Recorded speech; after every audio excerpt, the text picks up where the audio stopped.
الحمدللہ رب العالمین والعاقبۃ للمتقین اما بعد فاعوذ باللہ من الشیطان الرجیم بسم اللہ الرحمن الرحیم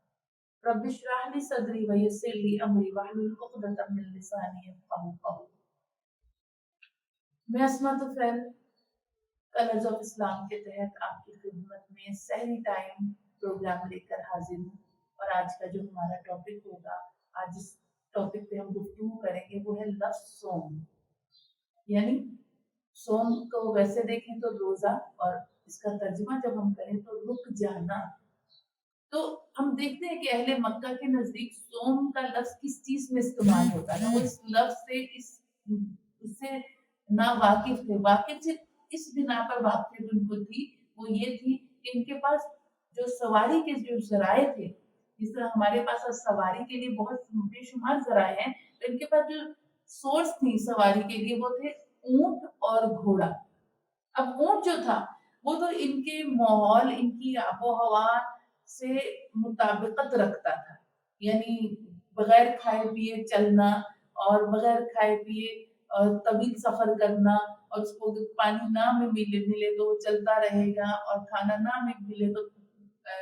چلتا رہے گا۔ تو اونٹ تو مطابقت رکھتا تھا وہاں کے ماحول سے اور آب و ہوا کے معاملے، لیکن گھوڑے کے لیے معاملہ یہ تھا کہ ان کی جنگ و جدال بہت زیادہ ہوتی تھی، اور گھوڑے کو اگر کچھ دیر کے لیے پانی نہ ملے تو وہ سست ہو جائے گا، اور اگر کھانا نہ ملے تو سست ہو جائے گا، دوڑے گا بھاگے گا نہیں اس وقت تک جب تک یہ چیزیں نہ اسے ملیں گی۔ اب بالکل ایک ناآشنا اور ایک مزاج سے ہٹ کر چیز تھی، تو انہوں نے جو صوم کا لفظ، یعنی اس کا ترجمہ ذہن میں رکھے گا رک جانا، صوم روزے کو کہتے ہیں اور اس کا مطلب ہے رک جانا، تو انہوں نے گھوڑے کے لیے استعمال کرا۔ کیا کرتے تھے کہ گھوڑے کو کچھ دیر تک کھلائے پلائے بغیر اس کو رکھتے تھے، باندھتے تھے، اور پھر جب آندھی چلتی تھی ریگستانی علاقوں میں، آپ کو پتہ ہے آندھی چلتی تھی اور اس میں غبار آتی تھی، ریت آتی تھی، اس کی طرف گھوڑے کا منہ کر کے کھڑا کر دیتے تھے، اور خود ڈھاٹے باندھ کے، یعنی چہروں کو کور کر کے، ظاہر ہے جب آندھی چل رہی ہو، گرم ہوائیں، اس میں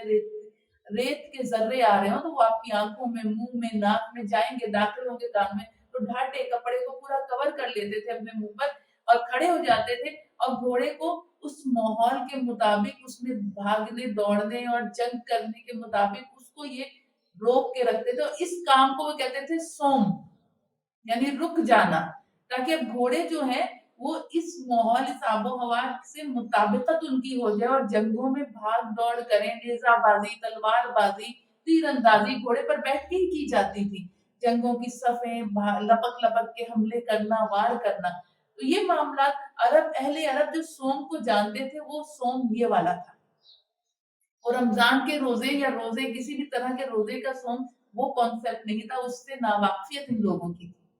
تو یہ بس اسی کو جانتے ہیں۔ آپ دیکھیں قرآن کریم میں بھی جو آیت آئی ہے وہ آیت کیا ہے؟ یا ایھا الذین آمنوا کتب علیکم الصیام، اے ایمان والو ہم نے تم پر رمضان کے روزے فرض کر دیے جس طرح تم سے قبل امتوں پر فرض کرے۔ اور یہ آیت کب نازل ہوئی، کون سی سورت میں؟ سورہ بقرہ۔ اور سورہ بقرہ کہاں ہے، کون سی سورت ہے؟ مدنی سورت۔ کہاں نازل ہوئی؟ مدینہ طیبہ میں نازل ہونے والی پہلی سورت۔ تو اس میں یہ آ رہا ہے، اس سے پتا چلا کہ اہل مکہ لفظ صوم سے ناواقف تھے، صوم لفظ کو وہ صرف گھوڑے کے لیے ہی لیتے تھے، ویسے وہ نہیں جانتے تھے کہ رمضان کے روزے، اور جب سرور کائنات صلی اللہ علیہ وآلہ وسلم تشریف لائے، مدینہ ہجرت فرما کے، اور مومنین آئے، جس طرح اللہ کا حکم آیا مومنین یہاں آئے، تو پھر دیکھا کہ یہودی جو تھے وہ عاشورے کا روزہ رکھا کرتے تھے۔ تو جب ان سے دریافت کیا گیا کہ آپ عاشورے کا روزہ کیوں رکھتے، تو کہا اس دن ہمیں اور موسیٰ علیہ السلام کو اور ان کی قوم کو فرعون سے اور فرعون والوں سے اللہ نے نجات بخشی، اور فرعون کو غرق کرا اور اس کی قوم کو غرق کرا، تو نبی کریم صلی اللہ علیہ وسلم نے فرمایا تو تم سے زیادہ موسیٰ کے قریب تو ہم ہیں، تو مسلمانوں کو حکم دیا کہ عاشورے کا روزہ رکھا کرو، اور مسلمانوں نے جب کہا کہ مطابقت تو نہیں ہے، تو سرور کائنات صلی اللہ علیہ وسلم نے فرمایا تم مخالفت کرو۔ مخالفت غیر قوم کی کیسے کرنی؟ کہ ان کی جیسی حرکتیں نہیں کرنی، مخالفت اس طرح کرنا ہے کہ تم 9 اور 10 کا روزہ رکھو،